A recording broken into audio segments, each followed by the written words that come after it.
Muy bien. Damos la cordial bienvenida una vez más a cada uno de los presentes aquí en la sala virtual, como creyentes y amigos que nos acompañan. Eh, Quiero que me acompañen a leer las Sagradas Escrituras, principalmente los Evangelios. En Lucas, el capítulo 23, quiero invitarle que abramos nuestras Biblias. Lucas, el capítulo 23. Voy a llevarlos a una escena en particular que dice relación a lo que hemos estado orando en esta jornada y que apunta a la preciosa y gloriosa persona del Hijo de Dios, el Señor Jesucristo, allí en esa vergonzosa cruz. La cruz nos muestra profecías bíblicas cumplidas en esta persona sin igual, en la persona del Señor Jesucristo. Además nos muestra eh, la multitud que está en torno a la cruz, que actúa con crueldad, burlándose del Señor, quien había realizado durante su vida cosas buenas, tal como lo aprendíamos en la mañana, un hombre desesperado porque su hija estaba enferma, llamado Jairo, y acude a él, clamando para que pueda asistir a su hija, poder atenderla. Y una mujer que ha sufrido por muchos años, durante 12 años, este flujo de sangre también se acerca al Señor y es beneficiada.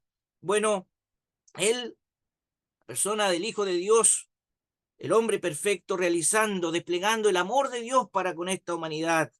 Pero allí en torno a la cruz se ve una multitud que se burla de él, le menosprecia, le maltrata, le ridiculiza y blasfema, blasfema contra el Señor. Bueno, quiero invitarles, por tanto, a que en estos pasajes que vamos a ver en torno a la cruz, que principalmente están aquí en los evangelios, podamos contemplar con la ayuda del Señor siete expresiones que evoca este Salvador que queremos compartir en esta primera parte de esta reunión contigo. Bueno, Lucas, el capítulo 23, el verso 33, dice así la palabra de Dios.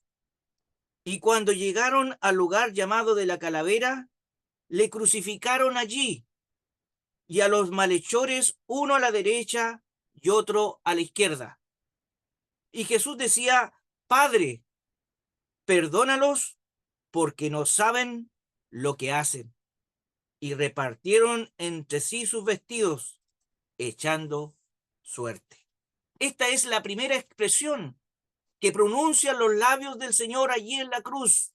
Expresión que nos hablan del perdón, de la misericordia, de la intercesión por aquellos que no tan solo están allí a los pies de la cruz, también por sus verdugos, aquellos que le levantaron en esa cruz, aquel grupo de élite del grupo religioso de Israel,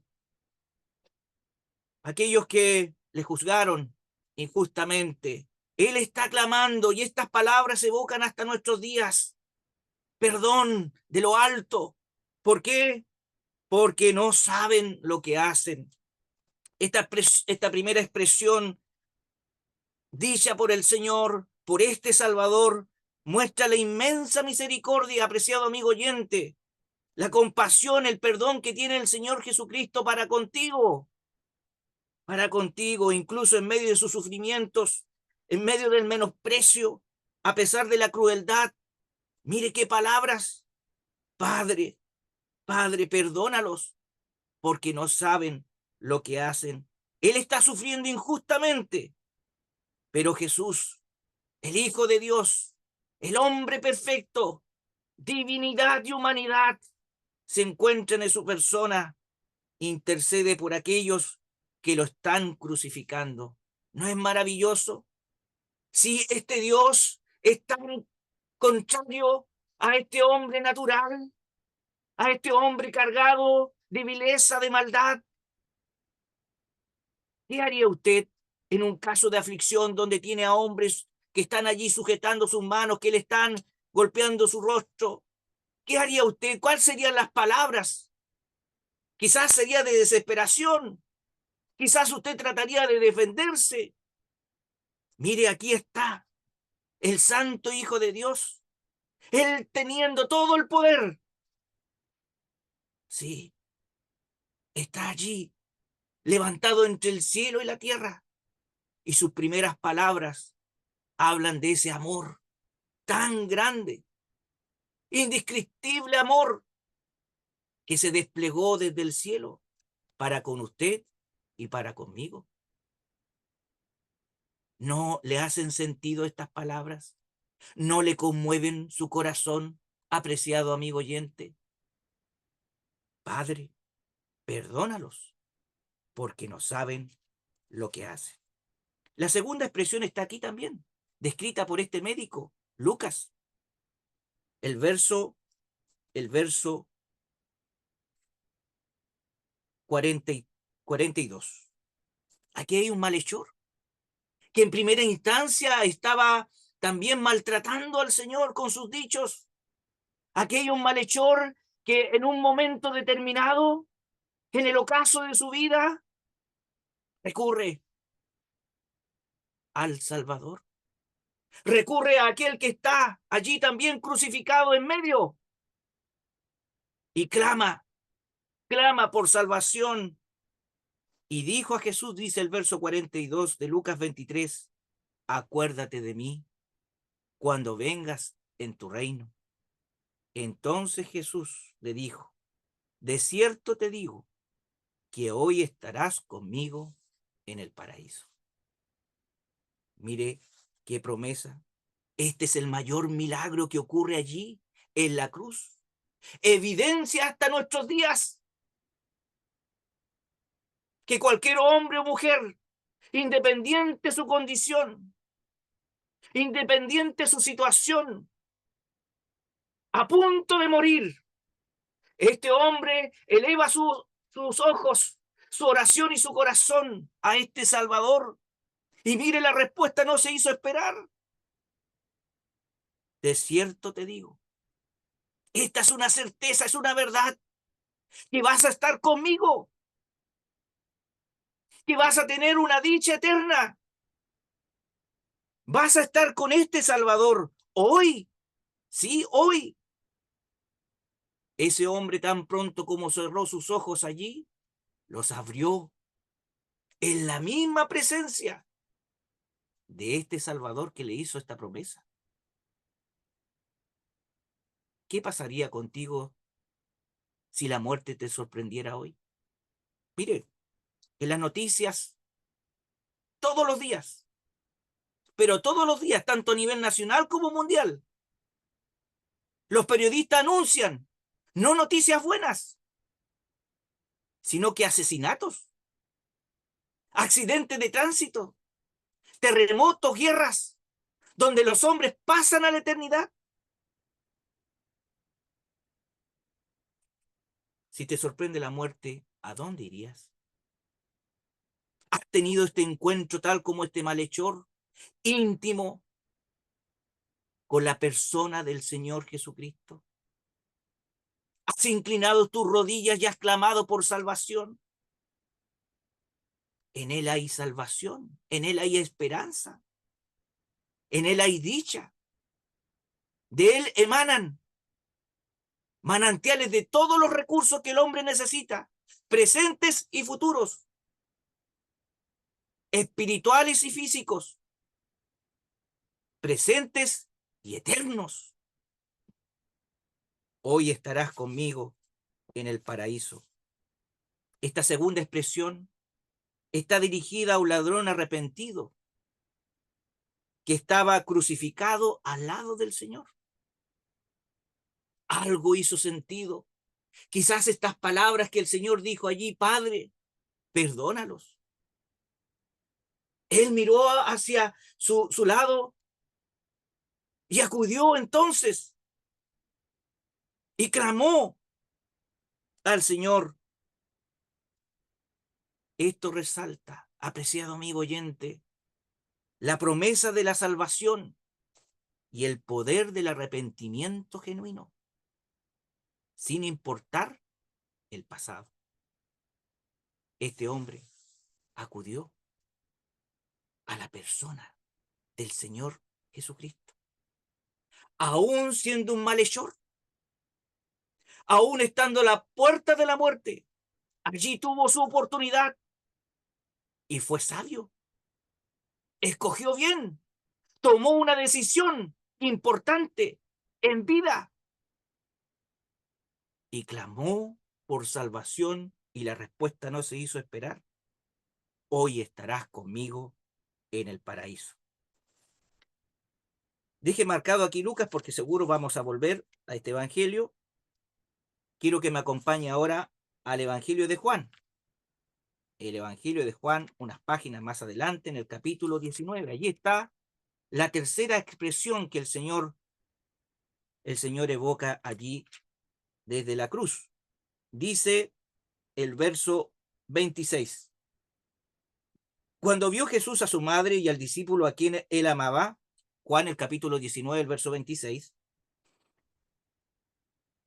y al discípulo a quien él amaba, digo, que estaba presente, dijo a su madre, mujer, he ahí tu hijo. Después dijo al discípulo, he ahí tu madre. Y desde aquella hora, el discípulo le recibió en su casa. Mire qué expresión, una expresión familiar, de cuidado mutuo. Aparentemente, José había fallecido joven y la responsabilidad de asumir ese hogar le había tocado al primogénito, al Señor Jesucristo. Y allí en los pies de la cruz está su madre. Y allí está el discípulo más joven. Y mire las palabras del Señor a su madre primeramente, mujer, he ahí tu hijo. Y al discípulo a quien él amaba, a Juan, al autor de este evangelio, he ahí tu madre. Esta tercera expresión del Señor está dirigida a su madre y a este discípulo, Juan, como decía probablemente viuda María, confiando tiernamente los cuidados mutuos. Muestra la preocupación de Jesús por su madre y establece una nueva relación entre la madre, el Señor, aquí en la tierra, y este discípulo, Juan. Hay unas palabras de afecto, de cariño, de cuidados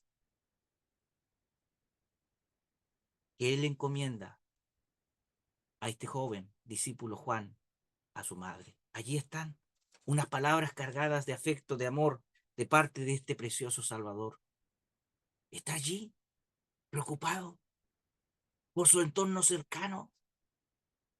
¿Cuántas veces María observó los milagros del Señor Jesús?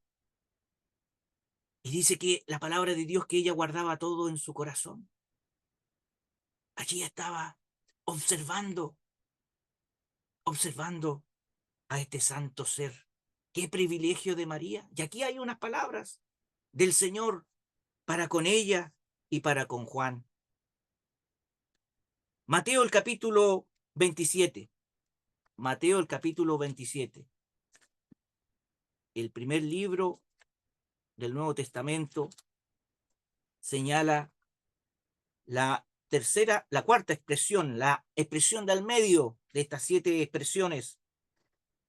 Mateo el capítulo 27, el verso 45, dice, y desde la hora sexta hubo tinieblas sobre toda la tierra hasta la hora novena, desde las 12 del día, al mediodía, hasta las 3 de la tarde, donde la fuerza del sol está en su máxima expresión. Verso 46, cerca de la hora novena, Jesús clamó a gran voz, diciendo, Elí, Elí, lama sabactani. Esto es, Dios mío, ¿por qué me has desamparado?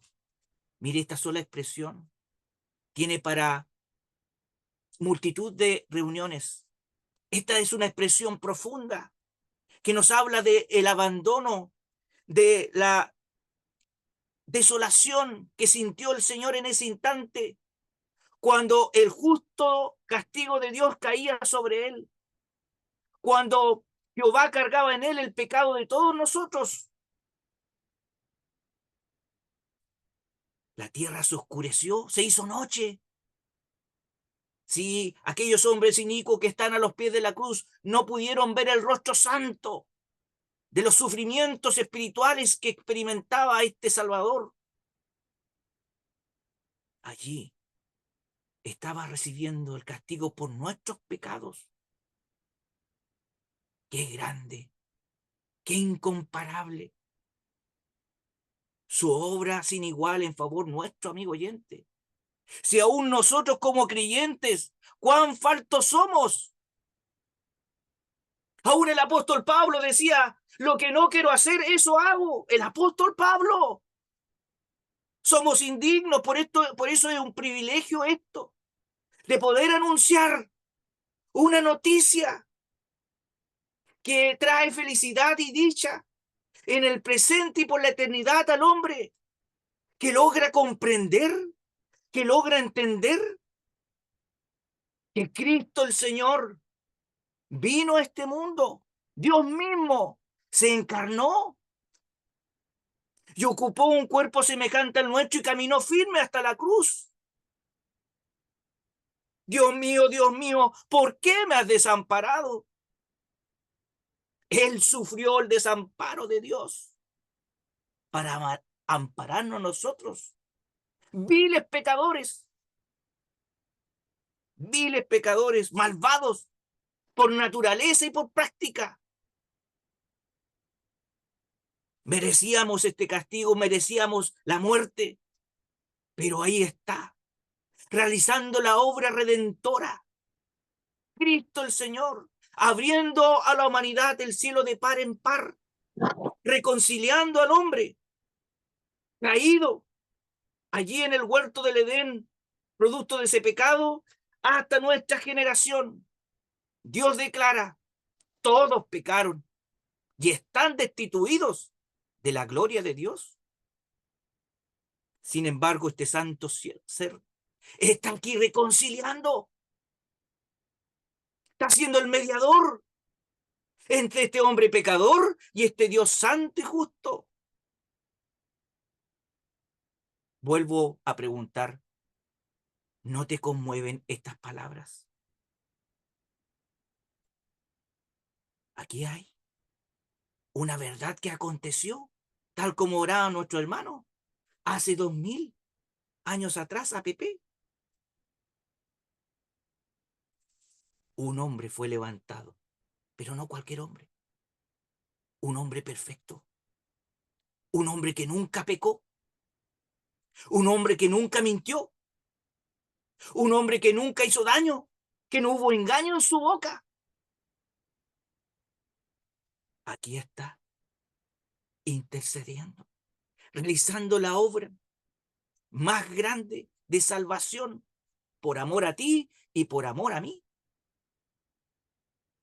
¿Qué vas a hacer tú, amigo oyente? ¿Vas a pasar indiferente una vez más? ¿Siguiendo o siendo esclavo de tu pecado? Y por eso no quieres acudir al Señor porque sientes que eres débil, que vas a caer, que vas a pecar. Aquí está el Santo Hijo de Dios siendo desamparado. ¿Qué momentos? Aquí hay un momento solemne. Aquí hay un momento profundo. La expresión de angustia y de abandono refleja el dolor profundo del Señor Jesucristo, el experimentar la separación de Dios, lo cual considera el momento culminante del sufrimiento espiritual en la cruz. Aquí hay una cita del Salmo 22. Esto demuestra la profundidad. No hay palabras para describir este evento, este momento. Esta es la expresión de en medio de 7 expresiones que el Señor va a evocar desde la cruz. demostrando la profundidad del sacrificio que estaba haciendo al cargar con el pecado del mundo, con el pecado tuyo, con el pecado mío, el santo, el impecable. Qué privilegio tenemos los creyentes de poder anunciar esta noticia, este mensaje que proviene de Dios y que nos habla de esta bella persona, el Señor Jesucristo, el Hijo de Dios, el Salvador. Juan, el capítulo 19. Volvemos al Evangelio de Juan. Juan, el capítulo 19. Dice allí Juan, el capítulo 19, el verso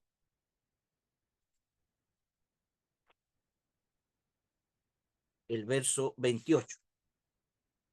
Dice, después de esto, sabiendo Jesús que ya todo estaba consumado, dijo para que la escritura se cumpliese, tengo sed. Esta expresión nos habla de la perfecta humanidad. Es la quinta expresión. Nos habla de la perfecta humanidad del Señor, quien sufre sed física, producto de ese momento de agotamiento que experimenta por la cruz. Deshidratación, sin lugar a dudas, pero también muestra el cumplimiento, el cumplimiento de las profecías en torno a este momento. Porque dice el verso 29, y estaba allí una vasija llena de vinagre. Entonces ellos empaparon en vinagre una esponja y poniéndola en un hisopo, se la acercaron a la boca. Sabe que esto en lo personal me conmueve. Y lo digo de verdad, en serio, me conmueve.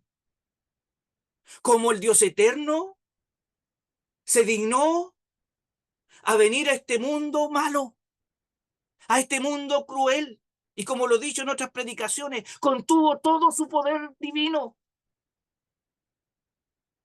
¡Qué maravilla el hombre perfecto! ¡Tengo sed!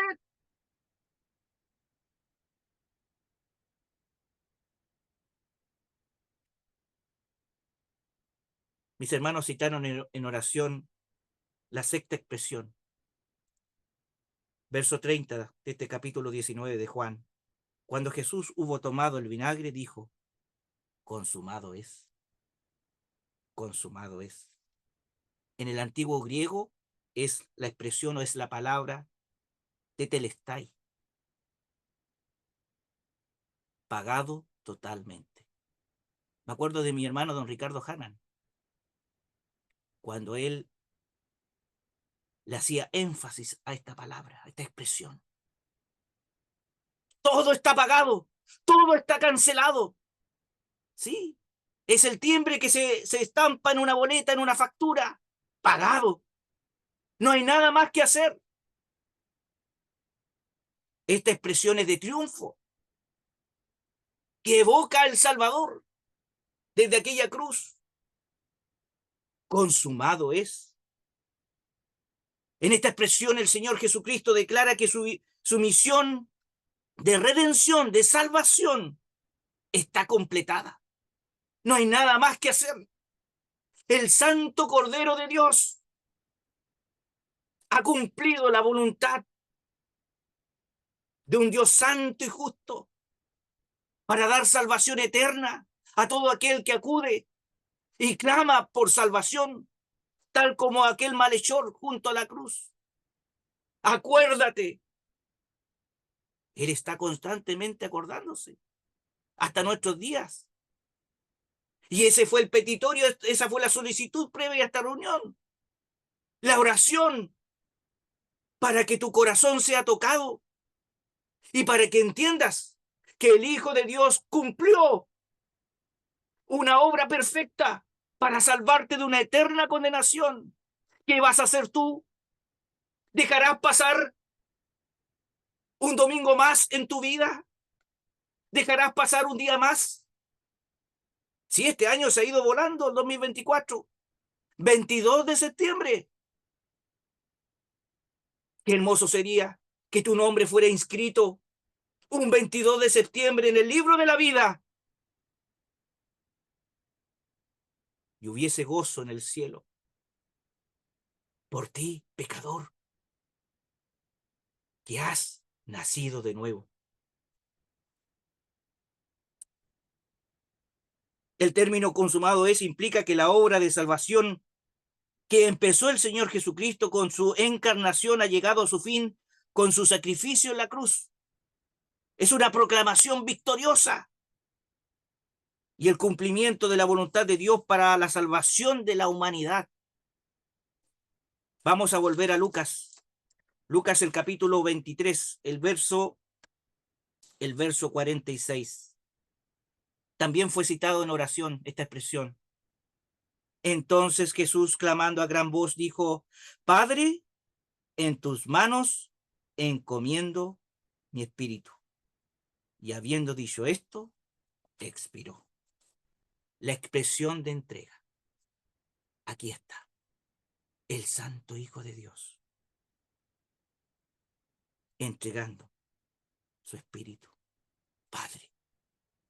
Su intervención, su primera declaración, se dirige a su Padre. Padre, perdónalos, porque no saben lo que hacen. Y concluye con esta séptima y última frase, expresión desde la cruz: Padre, en tus manos encomiendo mi espíritu. La última expresión del Señor en la cruz representa la entrega final y su confianza en su Padre. Al decir esto, Jesús expresa total confianza en Dios, confiando su espíritu a Él en el momento de su muerte. Esta frase refleja su paz y seguridad en la providencia y en el cuidado de Dios, incluso en el momento final de su vida terrenal. Podemos decir como reflexión final, aquí se muestra el perdón y la misericordia de Dios en estas 7 expresiones. Aquí se muestran estas 7 palabras que evoca el Salvador desde la cruz, el cumplimiento de las Escrituras en torno a esta obra salvífica que se cumplieron en su persona bendita. Estas 7 expresiones nos hablan del sufrimiento y la redención de este Salvador tan grande. Y como reflexión también general y final, estas 7 expresiones nos muestran su total humildad y obediencia. Con justa razón, y con esto voy a concluir, hubo un hombre que fue en su vida pasada, en su vida sin Cristo, fue un pecador. Del ladrón estamos seguros, de ese malhechor que está allí en la cruz, que tan pronto como cerró sus ojos, lo abrió en la presencia del Señor, de su Salvador, del que estaba allí. No tenemos testimonio porque él falleció, pero aquí, en esta carta que estamos estudiando los días jueves en nuestro local,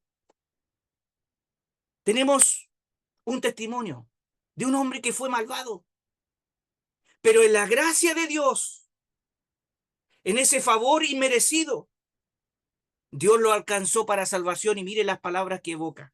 Primera de Timoteo, el capítulo 1, me refiero al apóstol Pablo.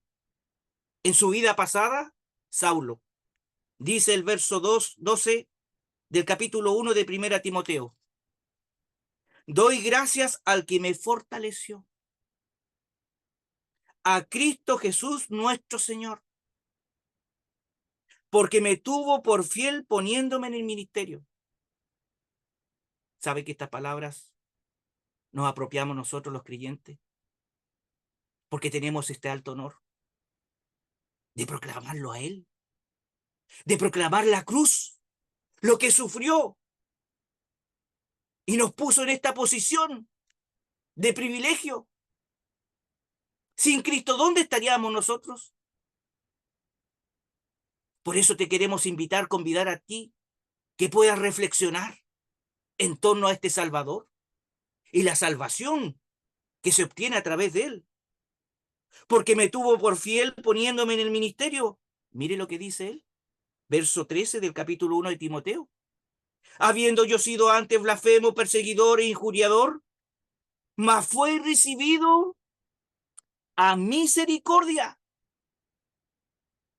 Aquí evoca la palabra del Señor en la cruz. Padre, perdónalos porque no saben lo que hacen. Mire lo que dice el apóstol, porque lo hice por ignorancia, en incredulidad.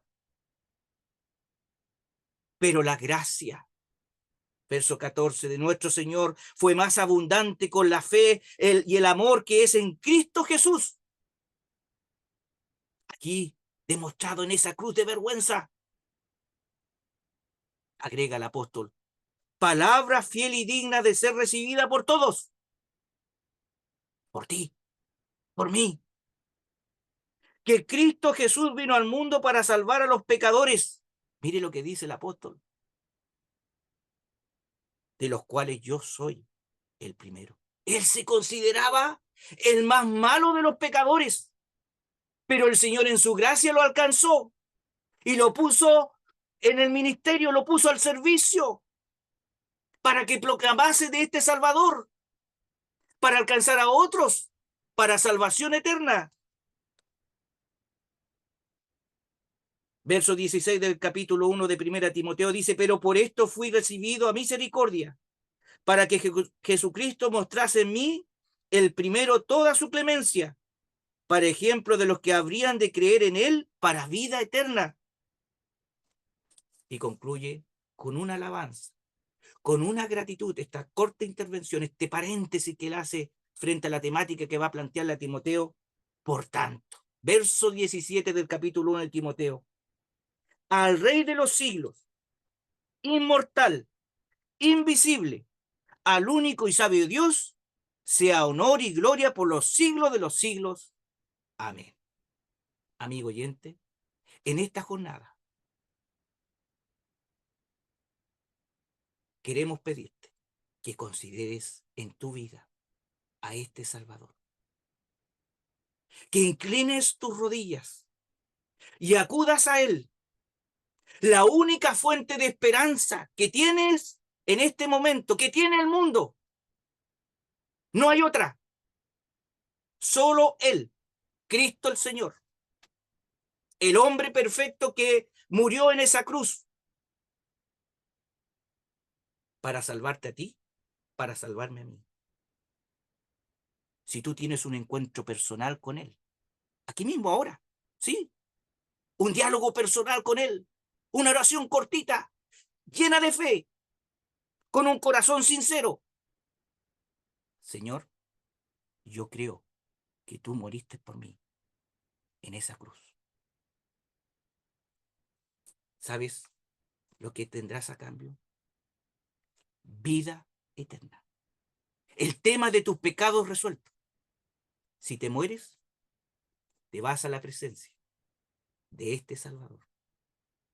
Si el Señor viene, porque Él vive, y Él prometió volver, si Él viene en este instante, te vas con Él, junto a todos los creyentes que estamos aquí, a la misma presencia de este Salvador. Que el Señor bendiga su palabra. Muy buenas tardes a todos.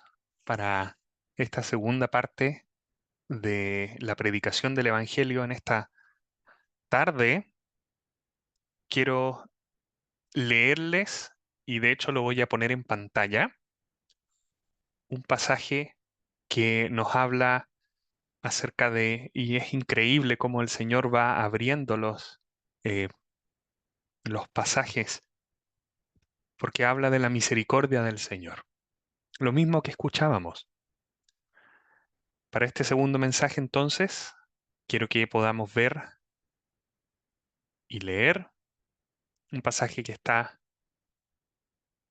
en el Evangelio de Marcos, el capítulo 1, versículos 40. El párrafo está dividido y tiene un título, si es que lo está buscando usted en su Biblia. Esos títulos no existen en los originales, así que yo lo corté en el versículo 43. para poder tomar algunos elementos de este pasaje y poder compartírselos. Esa es la intención.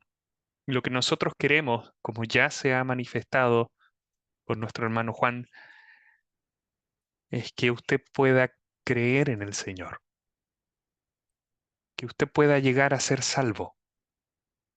Y en particular con este pasaje y con lo que escuchábamos también, que usted pueda darse cuenta de la infinita misericordia que tiene el Señor por usted y por todos también. Este pasaje es un milagro que hizo nuestro Señor Jesucristo a favor de un hombre leproso. Está relatado en 3 de los 4 evangelios que tenemos en la Biblia. Y hay un énfasis precioso, como ya les comentaba, en la misericordia de nuestro Señor al rescatar a alguien que está arruinado y desvalido. Pero sabe que también este pasaje es una metáfora, es una figura de lo que el mismo Señor Jesucristo no hizo, no es que haya hecho en el pasado, sino que al día de hoy también hace con toda persona que acude a Él. Leamos entonces la palabra del Señor, Marcos 1, del 40 al 43. Dice así: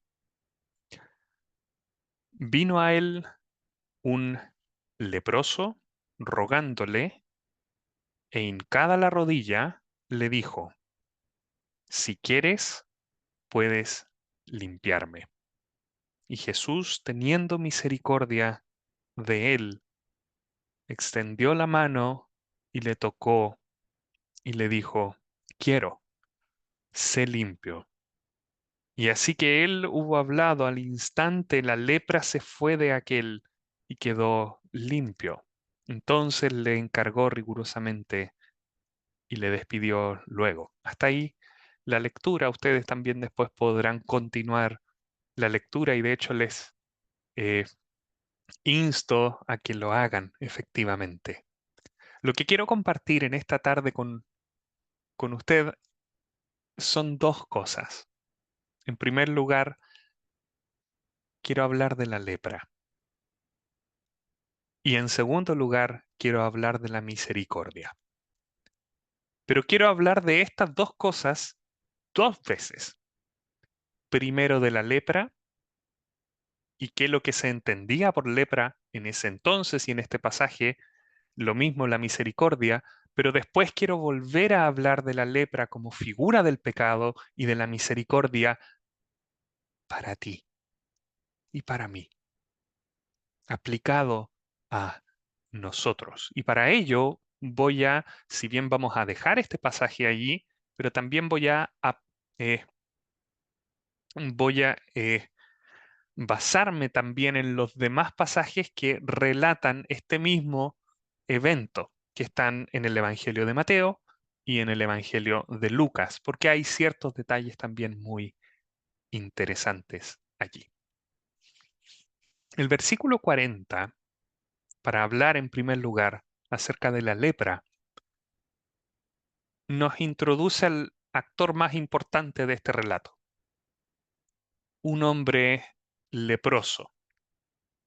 En el Evangelio de Lucas, por si acaso está en Lucas el capítulo 5 y el versículo 12, se menciona exactamente lo mismo, que era leproso, pero de una forma aún mucho más fuerte.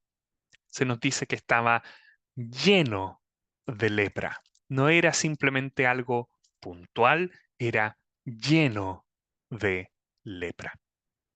Ahora, hay una salvedad aquí, y es muy importante también que la tengamos en mente para poder ver este pasaje de manera correcta. La lepra era alguna o algún tipo de enfermedad a la piel incurable, pero se observa lo siguiente. El día de hoy también existe lepra. Hay países en los que hay brotes grandes de lepra, pero la sintomatología de la lepra actual no es exactamente igual a la lepra de esos tiempos. Por lo tanto, yo no voy a entrar a especular con detalles de la sintomatología actual de la lepra para intentar aplicarlos a lo del primer siglo. Además que no tengo ni siquiera el conocimiento o la capacidad para poder hacerlo en nuestra propia época. Por lo tanto, yo me voy a basar en lo que la propia escritura, la Biblia, nos relata acerca de la lepra. Y para poder entender algunos de estos síntomas o algunos de estos eh, problemas que generaba la lepra, quiero que, y yo les voy a ir citando algunos pasajes, llevándoles al Antiguo Testamento para que podamos tomarle el peso a lo que significa lo que dice el versículo 40. Vino a él un leproso.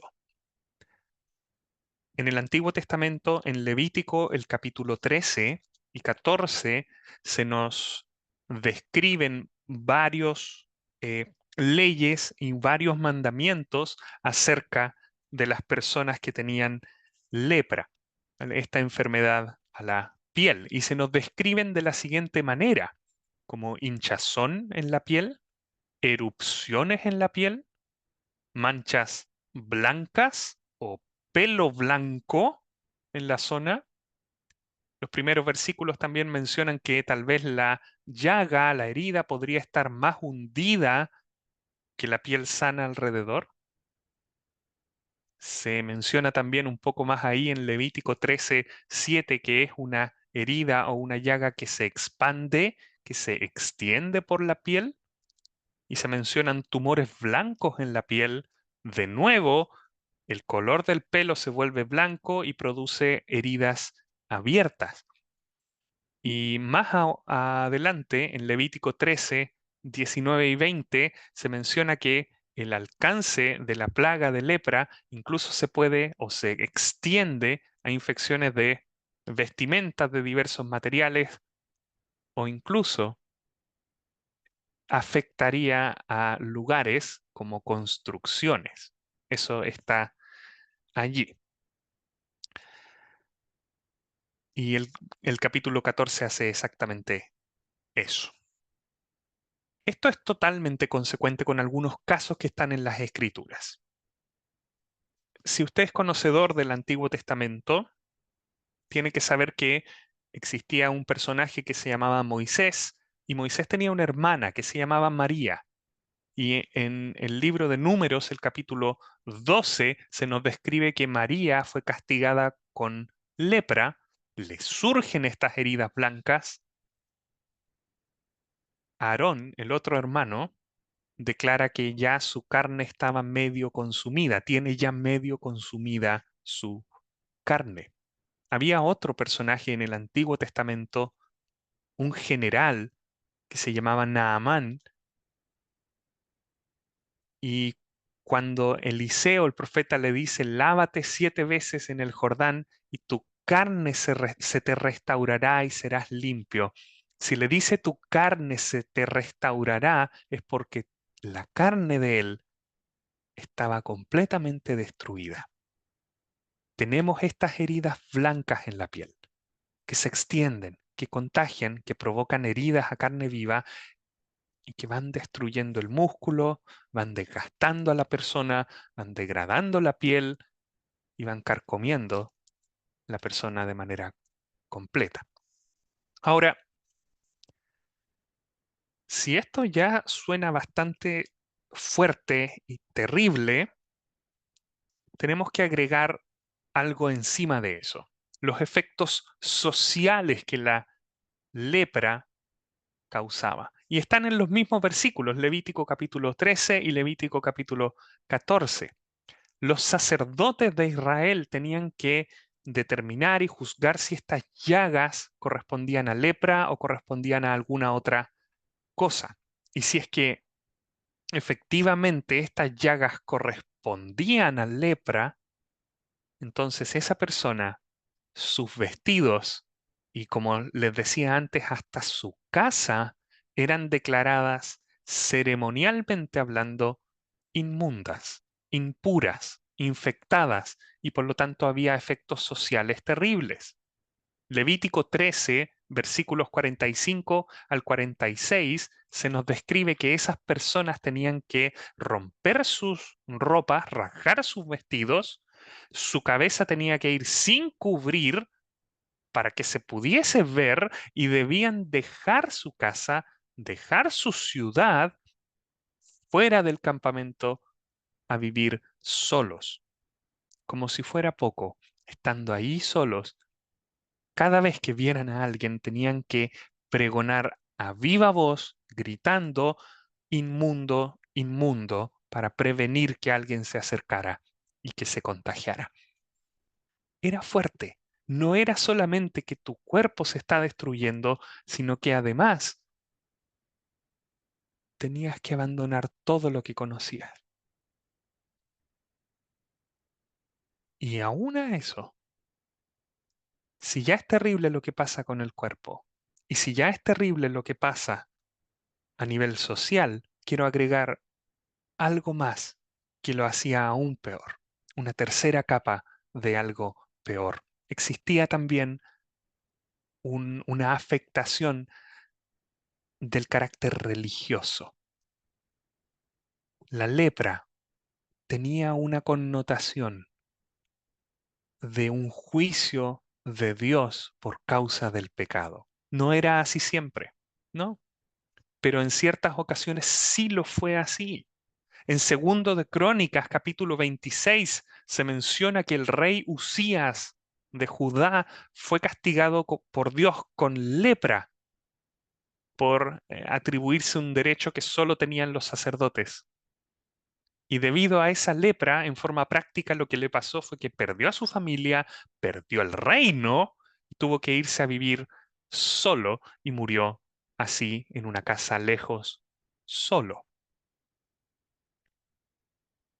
En Segundo de Reyes, el siervo de Eliseo que se llamaba Giesi miente en un momento, es disciplinado con lepra.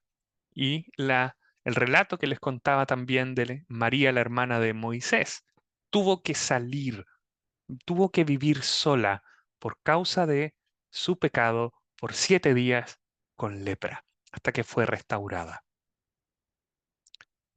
Y lo increíble es que ese ejemplo de María,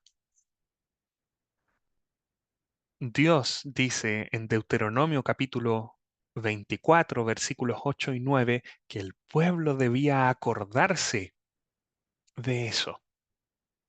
Todo el pueblo de Israel tenía que acordarse del castigo de María para no olvidar cumplir todo lo que Dios mandó. La lepra, por lo tanto, tenía un estigma social y religioso muy fuerte en esos tiempos.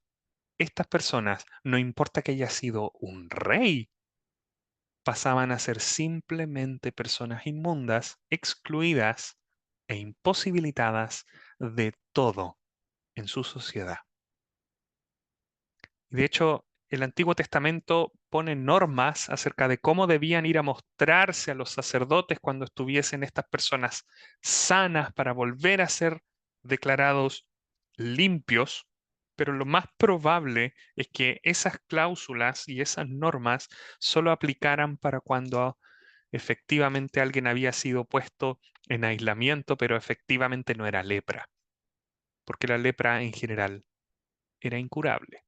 Morían solos, morían andrajosos, morían abandonados, y ellos mismos tenían que procurar mantenerse alejados, gritando, inmundo, inmundo. Era terrible. Todo esto que les estoy contando es solo para entender la fuerza del pasaje que tenemos aquí. Un leproso. Eso dice el versículo que tenemos ahí en pantalla. Marcos 1:40, vino a él un leproso. Ahora, Lucas, el relato paralelo a este, dice que Jesús estaba en una de las ciudades, dentro de una de las ciudades. Y la pregunta que surge es, ¿qué hace un leproso adentro de una ciudad? Ya vimos que él debía apartarse Por lo tanto, este relato no puede ser eh, entendido o imaginado como una persona llegando tranquilamente y acercándose a Jesús, mostrando reverencia, hablándole, sino más bien es una escena dramática. Es la carrera de un hombre desesperado que se está arriesgando todo. Está jugándose su última oportunidad que tiene para ser sanado. O es sanado o probablemente muera, porque lo van a tomar, lo van a echar y no sabemos lo que le va a pasar. Hoy día en la mañana, incluso en la escuela dominical, escuchábamos un caso medio parecido de una mujer que sufría flujo de sangre y estaba en una situación así, en una situación dramática, en una situación de impureza ceremonial y ritual. Esto no es algo tranquilo, que venga a él un leproso, como dice el versículo 40 que tenemos allí. No es algo tranquilo, no pasa desapercibido. Probablemente escandalizó a todas las personas que estaban allí. Se habrán horrorizado tal vez, gritaron y tal vez estaban pensando en cómo sacarlo por la fuerza, porque él es un inmundo, él es alguien que está excluido, él es alguien que está maldito. Es muchísimo más fuerte y más intenso de lo que pensamos. Este hombre, harapiento, solitario, está condenado a muerte lejos de su familia, lejos de su propio hogar, lejos de todo lo que él más quiere, excluido de todos los cultos del templo y de la vida religiosa que hay, y probablemente lleno de carga emocional, lleno de esta enfermedad de cura improbable que lo está carcomiendo, que lo está corrompiendo, que no pasa desapercibida, que hiede y que de poco a poco va quitando todo lo atractivo de él. Así vino este hombre. Hincada la rodilla, dice el versículo 40. De nuevo, Mateo y Lucas nos agregan más detalles. Dicen que él se postra con rostro en tierra, una profunda reverencia, y menciona, Mateo y Lucas agregan la palabra Señor. Le dijo, Señor, reconoce en el Señor Jesucristo a alguien muchísimo más grande que un simple maestro o un doctor de la ley. Él es el Señor. Y le dice, Señor, si quieres, puedes limpiarme. ¿Y saben lo que hay aquí en este hombre? Hay fe, hay profunda fe, inmensa fe. ¿Saben por qué? Porque nadie podía limpiar la lepra de un leproso. Lo que él pide no es posible para nadie excepto para el Señor Jesús. De hecho, en general funcionaba al revés. El leproso es el que ensucia a los limpios, pero un limpio no puede limpiar a uno que está inmundo o leproso. Y de hecho, si hubiese alguna forma de limpiar esta lepra, tal vez sería con alguna medicina, con algún tratamiento que haya, pero nunca por el simple deseo. Nunca si quieres, como dice el leproso aquí.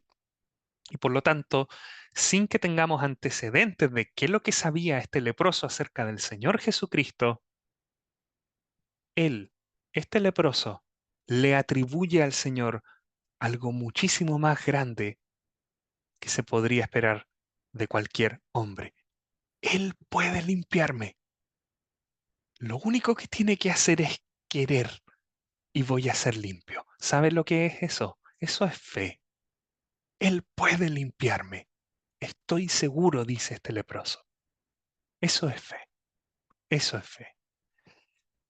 Y nuestro Señor Jesucristo, versículo 41, teniendo misericordia de él.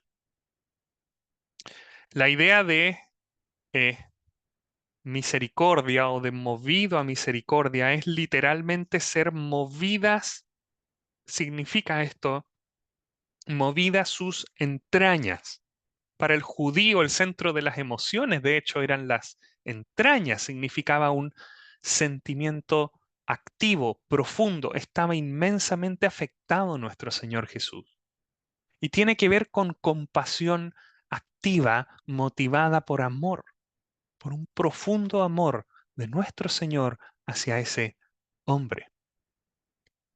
En nuestro idioma español, la palabra misericordia tiene exactamente la misma idea. Es un corazón movido hacia la miseria ajena. Viene, la palabra que nosotros usamos en español, viene del latín, que tiene que ver con misere, que significa miseria, misericordia, misere, cor o cordis, que es el corazón, miseria, corazón, y la terminación es ia, que significa que va hacia algo, en una dirección hacia, y la idea es el corazón movido hacia ayudar a la miseria ajena.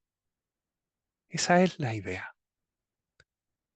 Es muchísimo más allá, tener misericordia es muchísimo más allá que tener lástima por alguien. Es un sentimiento muchísimo más fuerte porque requiere lo siguiente.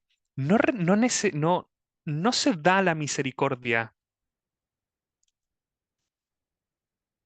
solo cuando sientes algo, sino que también quien tiene misericordia tiene que tener la capacidad de actuar. El miserable aquí es el leproso y el misericordioso es nuestro Señor Jesucristo a quien le presentamos hoy. Él no solamente, nuestro Señor Jesús, se duele con el estado de este hombre, no simplemente siente lástima, sino que también tiene toda la capacidad para hacer posible es la solución que ese hombre necesita.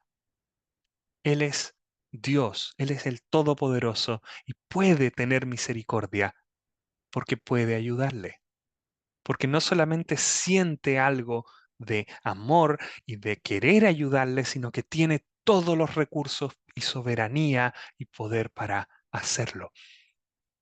Y eso es lo que dice, quiero, sé limpio. Fíjense en el 41. Extendió la mano y le tocó. ¿Quién toca a un leproso? Pero aquí la lepra no puede y es limpiada. Quiero, sé limpio. El Señor Jesucristo no abandona a aquel que se acerca a Él. Ahora, quiero hacer un par de aplicaciones brevemente en los minutos que me quedan, porque tal como les decía antes, la lepra tiene un estigma de juicio de parte de Dios.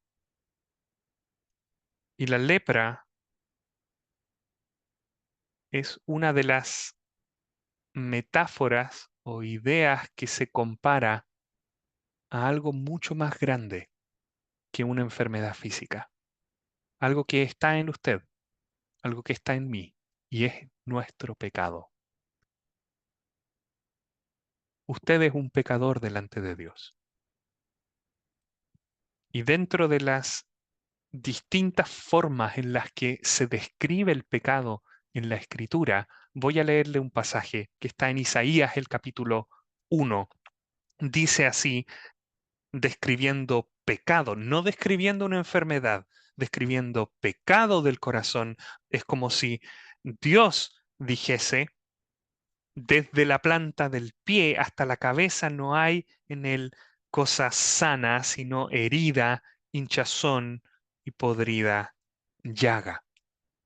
El pecado es representado con síntomas similares o iguales a los de la lepra. Y todos nosotros hemos pecado y estamos destituidos de la gloria de Dios. Somos como ese leproso que toda su vida fue afectada por la lepra.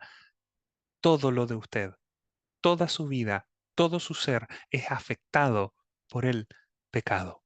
Nosotros somos los que estamos carcomidos y corrompidos. y nos hace dignos de la ira de Dios.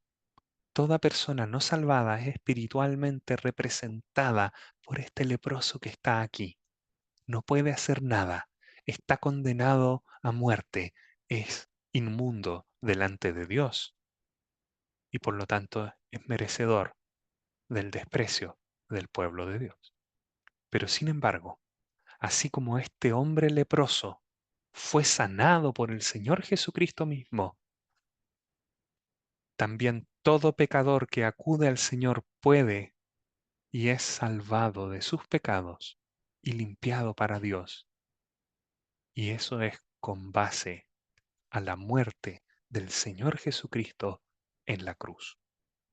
Por lo tanto, quiero hablarles ahora de la misericordia. Así como la lepra se puede aplicar a nosotros, a usted, la misericordia que se menciona aquí en el versículo 41 también se puede aplicar a usted. Tuvo misericordia de él. El Señor Jesucristo no le importó exponerse a quedar él mismo como un inmundo con el objeto de ayudar a este hombre. Fíjense en la ternura, fíjense en el amor con el que el Señor Jesucristo habrá tocado a este hombre, este hombre tal vez hacía años que nadie le tocaba, le abrazaba, le daría un abrazo para confortarle. Pero la limpieza de nuestro Señor le limpió. Y de exactamente la misma manera, un par de años después de este momento, nuestro Señor Jesucristo extendió también no una mano, extendió las dos manos en una cruz y fue clavado en una cruz. Y en esa cruz Él cargó con mis pecados y Él cargó con los pecados de usted en su cuerpo sobre ese madero, para que usted y yo, los que somos inmundos por nuestros pecados, alejados, marginados, condenados a muerte, excluidos, pudiésemos ser limpiados y gozar de la presencia de Él y de la vida eterna.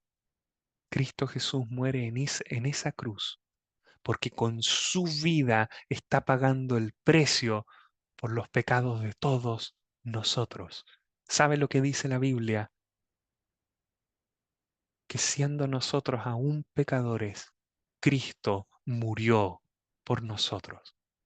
Dios muestra su amor para con usted y para conmigo en que siendo nosotros aún pecadores, Cristo murió por nosotros. La condena de muerte que era justamente mía, justamente de usted,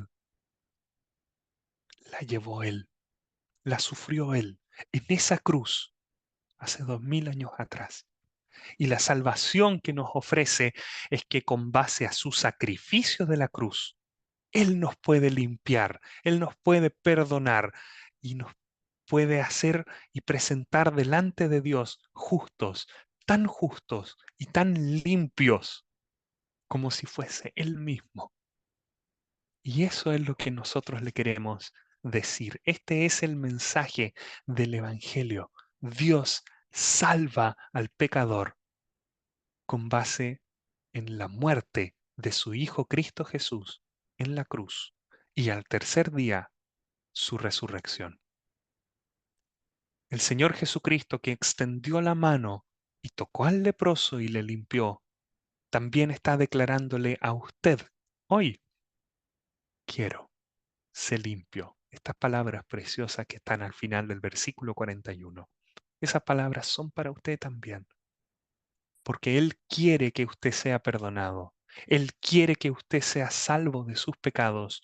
Él dio su preciosa vida en la cruz para salvarle. Él tiene misericordia de usted. Él le ama. Él me amó a mí y Él me ama. Y Él le ama a usted y quiere perdonar. Y Él llevó tus pecados, los llevó Él, los cargó Él. Pero ahora depende de usted.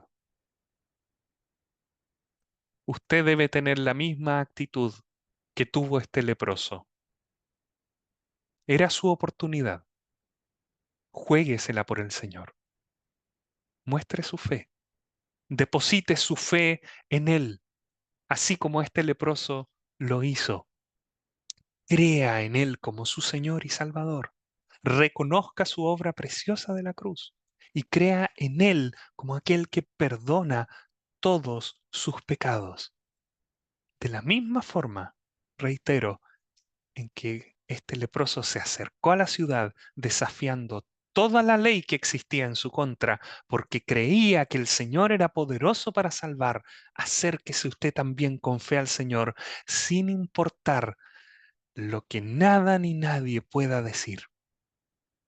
Vaya a Cristo, acuda a aquel que murió por usted. Y sabe la promesa, es que Él no echa afuera a ninguno que viene a Él.